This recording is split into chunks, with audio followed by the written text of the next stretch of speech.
Good morning everyone, welcome to knowledge account. আমি কুন্তল মাহিন্দার তোমাদের সাথে 18 জুন 2024 এর ডেলি কারেন্ট অ্যাফেয়ার্স নিয়ে ডিসকাস করব। দেখো, আমার একটু শরীর খারাপের জন্য আমি তোমাদের টাইমলি হয়তো পাবলিশ করতে পারিনি আজকে কারেন্ট অ্যাফেয়ার্সটা। তো তোমরা একটু অ্যাডজাস্ট করে নিও। আর তোমাদের এমনি ক্লাসের টাইমিংও একটু চেঞ্জ হয়েছে। আমি সবাইকে বলে দিই, সকাল 6টায় ডেলি কারেন্ট অ্যাফেয়ার্সের পর তোমাদের 7টায় স্ট্র্যাটেজি কেস স্টাডিতে যেরকম হচ্ছিল সেটা থাকবে। 8:30টার সময় তোমাদের যে ম্যাথের ক্লাসটা হতো, এটা বেশ কিছু দিনের জন্য তোমাদের এখন সন্ধ্যাবেলা 6টায় হবে। আর সন্ধ্যাবেলা 6টাতে কেস স্টাডিতে যে ক্লাসটা হতো সেই ক্লাসটা তোমাদের 8টাতে হবে। বাদ বাকি সবকটা ক্লাসের টাইমিং সেম থাকছে। আর ইংরাজি ক্লাসের টাইমিংটা তো চেঞ্জ হয়েছে, তোমরা জানো। WBPKP ইংলিশ লাইভ ক্লাস এটা 9:30টার সময়, সোম বুধ শুক্র। যেহেতু সোমবারে ক্লাসটা হয়নি, তোমাদের আজকে এই ক্লাসটা হবে। আর আগামী গতকাল তোমাদের 10টার সময় একটা 100 GK ম্যারাথন করাবো বলেছিলাম, ওটা আগের দিন করাতে পারিনি, আমার খুব শরীর খারাপ ছিল। তোমাদের আমি কমেন্টে জানিয়েওছিলাম, টেলিগ্রামেতেও জানিয়েছিলাম। তো আজকে এই ক্লাসটা তোমাদের হবে। তোমরা টেলিগ্রামে সব লিঙ্ক পেয়ে যাবে, ওখান থেকে সব কটা ক্লাস করে নিও, কেমন? আর এই ব্যাচ কোর্সের যে ভ্যালিডিটি ছিল, কুপন মানে তোমাদের এই কুপন কোডের ভ্যালিডিটি মানে অফারের ভ্যালিডিটি, এটাও বা 1 সপ্তাহ বাড়িয়ে দেওয়া হয়েছে। দুটোরই পরিবর্তন ব্যাচ কোর্স প্লাস তোমাদের পিএসসি ক্লার্কশিপের ব্যাচ কোর্স। ঠিক আছে, এগুলো তোমরা চাইলে জয়েন করে নিও। আর তোমাদের রেলওয়ের, দেখো তোমাদের কারেন্ট অ্যাফেয়ার্স এর পিডিএফ বা অন্যান্য জিকে পিডিএফ, এগুলো ডেসক্রিপশন বক্সে সব লিঙ্ক আছে, বা আমাদের অ্যাপেতেও তোমরা পেয়ে যাবে। ঠিক আছে, যে কোনো ভিডিওর টাইটেলে ক্লিক করলে মোর অপশন আসবে, সেখান থেকে ডেসক্রিপশন বক্সে গেলে তোমাদের সব লিঙ্ক ওখান থেকেই পেয়ে যাবে তোমরা। এছাড়া আমাদের অ্যাপে ডাইরেক্ট তোমরা সব লিঙ্ক পাবে, অ্যাপের লিঙ্কও তোমাদের এখানে আছে, দেখবে। অ্যাপটা থেকে গিয়ে অ্যাপটা ডাউনলোড করে নেবে লিঙ্ক থেকে, সেখান থেকে সব কিছু রয়েছে। আর তোমাদের নেক্সট উইকে দুটো নতুন কোর্স কি বলে লঞ্চ হবে। তোমরা অনেকেই আমাকে বলেছো রেলওয়ে এনটিপিসি আর গ্রুপ ডি নন টেকনিক্যাল, এই দুটো তোমাদের হচ্ছে, plus SSC combined MTS GD এবং সিএইচএসএল, এইগুলো নিয়ে তোমাদের কিন্তু সামনের সপ্তাহতেই কোর্স লঞ্চ হচ্ছে নতুন, কেমন? তো তোমরা একটু ওয়েট করো, টেলিগ্রামে চোখ রাখবে, আমি সবাইকে জানিয়ে দেবো। মোটামুটি নেক্সট যে স্যাটারডে শনিবার, সেখানে তোমাদের নতুন কোর্সগুলো লঞ্চ হবে, কেমন?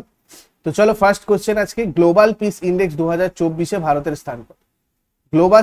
গ্লোবাল পিস ইন্ডেক্স 2024-এ ভারতের স্থান হচ্ছে তোমার 116। গ্লোবাল পিস ইন্ডেক্স 2024টা পাবলিশ করেছে institute for economics and peace. 163টা দেশের মধ্যে পাবলিশ হয়েছে। ফার্স্ট পজিশনে রয়েছে আইসল্যান্ড, এইটাই আমাদের মনে রাখতে হবে। আর 116 নম্বর রয়েছে ইন্ডিয়া, আর একদম শেষে রয়েছে তোমার ইয়েমেন। এই তিনটে জিনিস এখান থেকে তোমরা মনে রেখো, ঠিক আছে? নেক্সট, অশ্বারোহণে 3 স্টার গ্র্যান্ড প্রিক্স খেতাব জয়ী প্রথম ভারতীয়কে? অশ্বারোহণে 3 স্টার গ্র্যান্ড প্রিক্স খেতাব জয়ী প্রথম ভারতীয় হচ্ছেন শ্রুতি বোরা। শ্রুতি বোরা প্রথম ভারতীয় হয়েছিলেন যিনি অশ্বারোহীতে, মানে প্রথম ভারতীয় হয়েছেন অ্যাকচুয়ালি, যিনি অশ্বারোহীতে 3 তারকা গ্র্যান্ড প্রিক্স ইভেন্ট জিতেছেন। কলকাতার 53 বছর বয়সী শ্রুতি বোরা 7 জুন 2024-এ স্লোভানিয়ার লিপিকায় অনুষ্ঠিত FEI ড্রেসেজ বিশ্বকাপে CDI 3 ইভেন্ট জিতেছে। এই শ্রুতি বোরা 67.761 পয়েন্ট অর্জন করেছে। সেকেন্ড পজিশনে মালদোভার তোমার তাতিয়ানা আন্তোনেঙ্কো, যিনি 66.522 স্কোর করেছিলেন। থার্ড পজিশনে অস্ট্রিয়ার জুলিয়ান জেরিক 66.087 স্কোর করেছেন। তারপরে 17তম উয়েফা ইউরোপিয়ান ফুটবল চ্যাম্পিয়নশিপ বা ইউরো কাপে কোথায় অনুষ্ঠিত হবে? 17তম উয়েফা ইউরোপিয়ান ফুটবল চ্যাম্পিয়নশিপ বা ইউরো কাপ অনুষ্ঠিত হবে তোমার জার্মানিতে। ইউএফএ ইউরোপীয় ফুটবল চ্যাম্পিয়নশিপ বা ইউরো কাপের 17তম এডিশন 15 জুন 2024-এ জার্মানিতে শুরু হয়েছে।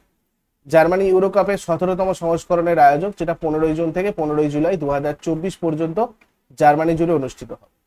ইতালির 16তম ইউরো কাপে ইংল্যান্ডকে হারিয়ে ডিফেন্ডিং চ্যাম্পিয়ন ইতালি।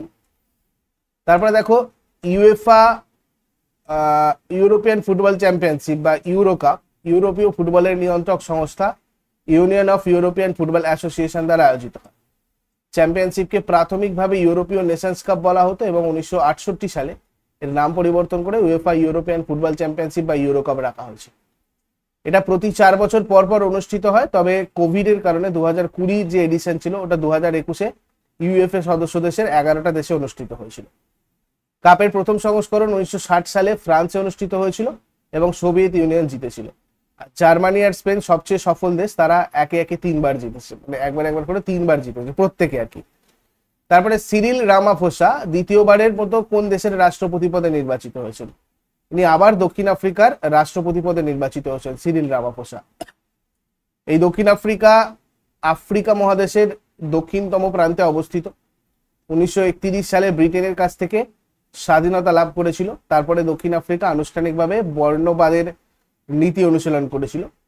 1994 সালে বর্ণবাদের অবসান ঘটে এবং কালো নেতা বা ব্ল্যাক লিডার নেলসন ম্যান্ডেলা 1994 সালে দক্ষিণ আফ্রিকার প্রথম কৃষ্ণাঙ্গ রাষ্ট্রপতি নির্বাচিত হয়েছিলেন। দক্ষিণ আফ্রিকার রাজধানী যদি আমরা দেখি প্রিটোরিয়া, কেপটাউন আর ব্লুমফেল্টে 3টে রাজধানী রয়েছে। বুদ্রাল্যান্ড এবং রাষ্ট্রপতি সিরিল রামাফোসা। রিসেন্টলি কিছু বিভিন্ন দেশের যারা যারা রাষ্ট্রপতি নির্বাচিত হয়েছেন সেগুলো একবার সবাই চোখ রাখো। আইসল্যান্ডের রাষ্ট্রপতি হাল্লা টমাস দত্তির, মেক্সিকোর প্রেসিডেন্ট ক্লডিয়া সিনবাউন, জাতির প্রথম মহিলা প্রেসিডেন্ট। লিথুয়ানিয়ার রাষ্ট্রপতি গীতানাস নৌসেদা, চাঁদের প্রধানমন্ত্রী আল্লামায় হালিনা, তাইওয়ানের রাষ্ট্রপতি লাই চিংতে, সিঙ্গাপুরের প্রধানমন্ত্রী লরেন্স ওং আর রাশিয়ার রাষ্ট্রপতি ভ্লাদিমির পুতিন পঞ্চমবারের জন্য। এগুলো রিসেন্ট কিছু প্রাইম মিনিস্টার এবং প্রেসিডেন্ট যেগুলো নতুন বিভিন্ন দেশে নিযুক্ত হয়েছে। তারপরে কোন দেশ গ্রুপ অফ 7 দেশের নেতাদের 50তম শীর্ষ সম্মেলনের আয়োজন করেছে? গ্রুপ অফ 7 দেশের নেতাদের 50তম শীর্ষ সম্মেলনের আয়োজন করেছে হচ্ছে তোমার ইতালি। পঞ্চমবার, মানে 2019, 21, 22, 23 এবং 2024-এ যে নরেন্দ্র মোদী G7 আউটরিচ অধিবেশনে মানে যোগ দিয়েছিলেন। ঠিক আছে, প্রাক্তন প্রধানমন্ত্রী doctor Manmohan Singh G7 outreach অধিবেশনে 5বার যোগ দিয়েছেন। এই G7 আউটরিচ অধিবেশনে অংশগ্রহণের আমন্ত্রণ পাওয়া প্রথম ভারতীয় প্রধানমন্ত্রী ছিলেন 2003 সালের অটল বিহারী বাজপেয়ী। ইটালিতে 50তম G7 শীর্ষ সম্মেলন সম্পর্কে একটু দেখে নাও। 13 থেকে 15 জুন 2024 পর্যন্ত ইটালির আপুলিয়াতে এটা অনুষ্ঠিত হয়েছিল। এখানে G7 সদস্য দেশগুলোর নেতারা উপস্থিত ছিলেন। মার্কিন মানে যুক্তরাষ্ট্রের প্রেসিডেন্ট জো বাইডেন, ফ্রান্সের প্রেসিডেন্ট ইমানুয়েল ম্যাক্রন, কানাডার প্রধানমন্ত্রী জাস্টিন ট্রুডো, যুক্তরাজ্যের প্রধানমন্ত্রী ঋষি সুনাক, জার্মানির চ্যান্সেলর ওলাফ স্কোলস, জাপানের প্রধানমন্ত্রী ফুমিও কিশিদা এবং আয়োজক ইটালির প্রধানমন্ত্রী জর্জিয়া মেলোনি, এরা সবাই উপস্থিত ছিলেন। Algeria, Argentina, Brazil, India, Jordan, Kenya, Mauritania, Tunisia, তুর্কি, সংযুক্ত আরব আমিরাটস আমন্ত্রণ জানিয়েছে, এদের সবাইকে আমন্ত্রণ জানিয়েছিল ইতালি। G7 হচ্ছে 7টা সবচেয়ে শিল্পোন্নত গণতান্ত্রিক দেশের একটা আনুষ্ঠানিক দল। 1973 সালের আরব ইসরায়েল যুদ্ধের পরে আরব দেশগুলো অপরিশোধিত পেট্রোলিয়াম তেলের দাম বৃদ্ধি করার পরে ফ্রান্সের উদ্যোগে এটা তৈরি করেছিল। 1975-এ ফ্রান্সে প্রথম শীর্ষ বৈঠক অনুষ্ঠিত হয়েছিল। পরবর্তী 51তম শীর্ষ সম্মেলনে 2025 সালে কানানাস্কিস, আলবার্টা, কানাডায় অনুষ্ঠিত হবে। এশিয়ার একমাত্র দেশ G7 গ্রুপের সদস্য, এটা হচ্ছে তোমার জাপান। অন্যান্য সদস্যরা হচ্ছে মার্কিন যুক্তরাষ্ট্র, কানাডা, জার্মানি, ফ্রান্স, ইতালি এবং যুক্তরাজ্য। তারপরে উত্তরপ্রদেশ সরকার রানীপুর টাইগার রিজার্ভকে একটা প্রধান ইকো ট্যুরিজম গন্তব্যে রূপান্তরিত করবে। এটা উত্তরপ্রদেশের কোন শহরে রয়েছে? চিত্রকূটে রয়েছে। উত্তরপ্রদেশের যোগী আদিত্যনাথ সরকার চিত্রকূটের রানীপুর টাইগার রিজার্ভকে একটা প্রধান ইকো ট্যুরিজম গন্তব্যে রূপান্তরিত করবে। এই পরিকল্পনায় রিজার্ভের মধ্যে পর্যটন সুবিধাগুলোকে আপগ্রেড করার জন্য এবং আশেপাশের বাফার জোনে পরিকাঠামো উন্নত করার জন্য আনুমানিক 38 লক্ষ টাকা বরাদ্দ করা হয়েছে। 230 বর্গ কিলোমিটার এলাকা জুড়ে বিস্তৃত রানীপুর টাইগার রিজার্ভ, এটা হচ্ছে উত্তরপ্রদেশের চতুর্থ এবং দেশব্যাপী 53তম বাঘ সংরক্ষণাগার। উত্তরপ্রদেশ সম্পর্কে যদি দেখি, রাজধানী লখনৌ, মুখ্যমন্ত্রী যোগী আদিত্যনাথ, রাজ্যপাল আনন্দীবেন প্যাটেল। তারপর তেসাম পংতে কোন রাজ্যের বিধানসভার স্পিকার পদে নিযুক্ত হয়েছেন? তেসাম পংতে অরুণাচল প্রদেশের বিধানসভার স্পিকার পদে নিযুক্ত হয়েছেন। 15 জুন সর্বসম্মতিক্রমে 8ম অরুণাচল প্রদেশ বিধানসভার স্পিকার হিসাবে নির্বাচিত হন। ভারতীয় জনতা পার্টির পেমা খান্ডু 13 জুন 2024-এ টানা তৃতীয়বারের মতো অরুণাচল প্রদেশের মুখ্যমন্ত্রী হিসাবে শপথ নিয়েছেন। পেমা খান্ডু মুক্ত বিধানসভা কেন্দ্র থেকে মনোনয়ন দাখিল করেছিলেন, বিনা প্রতিদ্বন্দ্বিতায় জয়লাভ করেছেন। আর অরুণাচল প্রদেশ সম্পর্কে আমরা যদি দেখি, অরুণাচল প্রদেশ ভারতের পূর্বতম অঞ্চল এর পূর্বতম বিন্দু কিবিথু রাজ্যের আনজাও জেলায় রয়েছে, এটা হচ্ছে আমাদের ভারতের পূর্বতম বিন্দু। অরুণাচল প্রদেশের উত্তর পূর্ব রাজ্যগুলোর একটা অংশ এবং অঞ্চলের দিক থেকে বৃহত্তম রাজ্য। কল্কি পুরাণে এর নাম উল্লেখ করা হয়েছে এবং ভগবান কৃষ্ণের স্ত্রী রুক্মিণী অরুণাচল প্রদেশের বলে মনে করা হয়। অরুণাচল প্রদেশকে উদীয়মান সূর্যের দেশ বা ভোরের আলোয় আলোকিত পর্বতমালার দেশও বলা হয়। বিশ্বের দ্বিতীয় বৃহত্তম বৌদ্ধ বিহার অরুণাচল প্রদেশের তাওয়াংয়ে অবস্থিত। বিশ্বের বৃহত্তম মঠ পোতালা প্রাসাদ, এটা তিব্বতে রয়েছে। স্বাধীনতার পর এলাকাটার নামকরণ করা হয়েছিল উত্তর পূর্ব সীমান্ত প্রদেশ এবং 1972 সালে অরুণাচল প্রদেশের নামকরণ করা হয়েছিল। অরুণাচল প্রদেশ প্রাথমিকভাবে একটি কেন্দ্রশাসিত অঞ্চল ছিল, যেটা 1987 সালে ভারতের 24তম রাজ্যে পরিণত হয়েছিল। এর রাজধানী ইটানগর। রাজ্যপাল লেফটেন্যান্ট জেনারেল KT পারনায়েক। তারপরে 2024 সিঙ্গাপুর ন্যাশনাল সুইমিং চ্যাম্পিয়নশিপে ভারতের লিখিত SP এবং ধীনিধি দেসিংহু কোন পদক জিতেছেন? এরা ব্রোঞ্জ জিতেছে 2024 সিঙ্গাপুর ন্যাশনাল সুইমিং চ্যাম্পিয়নশিপে ভারতের লিখিত SP আর ধীনিধি দেসিংহু। লিখিত SP পুরুষদের 100 মিটার ব্রেস্ট স্ট্রোকে ব্রোঞ্জ জিতেছেন। ধীনিধি দেসিংহু মহিলাদের 20 মিটার ফ্রি স্টাইল ইভেন্টে ব্রোঞ্জ পদক জিতেছেন। সিঙ্গাপুর জাতীয় সাঁতার চ্যাম্পিয়নশিপকে সাঁতারুদের জন্য 2024 সালের গ্রীষ্মকালীন প্যারিস অলিম্পিকের জন্য যোগ্যতা অর্জনের শেষ সুযোগ হিসেবে দেখা হয়। তারপরে দেখো গ্লোবাল নাইট্রাস অক্সাইড বাজেট 2024 শিরোনামের প্রতিবেদন অনুসারে কোন দেশ নাইট্রাস অক্সাইড নির্গমনে বিশ্বের দ্বিতীয় বৃহত্তম উৎস হিসাবে স্থান পেয়েছে? আমাদের ভারত নাইট্রাস অক্সাইড নির্গমনে বিশ্বের দ্বিতীয় বৃহত্তম উৎস হিসাবে স্থান পেয়েছে। প্রথম স্থানে চীন। নাইট্রাস অক্সাইড সাধারণত লাফিং গ্যাস নামে পরিচিত, ইম্পর্টেন্ট মনে রাখবে। Formula N2O। IUPAC আইডি হচ্ছে তোমার nitrous oxide. Nitrogen oxide nitrous oxide N2O, এটা হচ্ছে একটা শক্তিশালী গ্রিনহাউস গ্যাস যার মোলার ভিত্তিতে CO2 এর উষ্ণায়নের সম্ভাবনা 300 গুণ বেশি। তারপরে Asian association of hair restoration surgeons এর সভাপতি হিসাবে নিযুক্ত হয়েছে।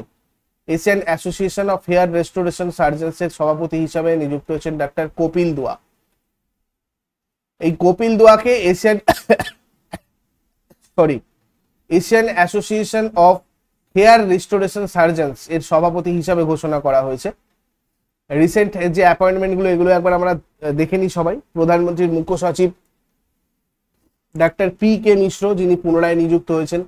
জাতীয় নিরাপত্তা উপদেষ্টা অজিত দোভাল পুনরায় নিযুক্ত হয়েছেন। প্রধানমন্ত্রী উপদেষ্টা অমিত খাড়ে এবং তরুণ কাপুর এনারাও পুনরায় নিযুক্ত হয়েছেন। SBI ক্যাপ ভেঞ্চার্স লিমিটেডের MD আর CEO প্রেম প্রভাকর। এছাড়া FICCI এর DG হয়েছে জ্যোতি বিজ। এরপর আগের দিনের হোমওয়ার্কগুলো সবাই মিলে নাও। রাজবাড়ী ন্যাশনাল পার্ক ভারতের কোথায় অবস্থিত? এর উত্তরে যাবে ত্রিপুরা। কুকি উপজাতিরা কোন রাজ্যে বাস করে? এর উত্তরে যাবে মণিপুর। আর আজকে তোমাদের জন্য প্রশ্ন থাকবে পশ্চিমবঙ্গের গনগনি অঞ্চলে কোন ধরনের মাটি রয়েছে? বর্তমানে ভারতের সুপ্রিম কোর্টে বিচারক সংখ্যা কত? এগুলো শেষকালে আমায় কমেন্টে জানিয়ে যাও। চট করে আগের দিনের এগুলো কুইক রিভাইজ করে নেবো। যারা যারা লাইভে রয়েছে অ্যান্সার করার চেষ্টা করো। 30তম সেনা প্রধান হিসাবে কে নিযুক্ত হতে চলেছেন? লেফটেন্যান্ট জেনারেল উপেন্দ্র দ্বিবেদী। কোন রাজ্য সরকার PMC ট্যুরিজম এয়ার সার্ভিস চালু করেছে? Madhya Pradesh. Global gender gap index 2024 ভারতের স্থান কত? 129। ইন্টারন্যাশনাল অ্যাস্ট্রোনমিক্যাল ইউনিয়ন কার নামে মঙ্গল গ্রহে একটি গর্তের নামকরণ করেছে? অধ্যাপক দেবেন্দ্র লাল। ভারতের প্রথম বেসামরিক হেলিকপ্টার প্রশিক্ষণ স্কুল কোথায় স্থাপিত হয়েছে? খাজুরাহো। সঞ্জিত খারেল কোন রাজ্য বিধানসভার প্রোটেম স্পিকার হিসেবে শপথ নিয়েছেন? Sikkim. Federation of Indian chambers of commerce and industry এর নতুন ডিরেক্টর জেনারেল হিসেবে কাকে নিযুক্ত করা হয়েছে? জ্যোতি বিজ। 2024 সালের জুনে অক্সফোর্ড ইউনিভার্সিটি যে মূর্তিটি ভারতের ফেরত দিচ্ছে সেটি কোন সাধুর? সাধু তিরুমানকাই আলভার। SBI ক্যাপ ভেঞ্চার্স লিমিটেডের MD আর CEO হিসাবে কাকে নিযুক্ত করা হয়েছে? প্রেম প্রভাকর। আন্তর্জাতিক খ্যাতি সম্পন্ন শারদ উস্তাদ রাজীব তারানাথ মাইসুরুতে মারা গেছেন। কোন সালে তিনি পদ্মশ্রী পুরস্কারে ভূষিত হন? 2019। এগুলো ছিল তোমাদের আগের দিনের প্রশ্ন। ইউজফুল বলে মনে হলে লাইক আর বন্ধুদের সাথে শেয়ার করো। যারা নতুন রয়েছে প্রতিদিন সকাল 6টার সময় ডেইলি কারেন্ট অ্যাফেয়ার্স এর আপডেটের জন্য নলেজ অ্যাকাউন্টকে সাবস্ক্রাইব করে বেল আইকন প্রেস করে অলে ক্লিক করে নাও। Thank you so much. Next ক্লাসে আবার সবার সাথে কথা হচ্ছে। Have a great day.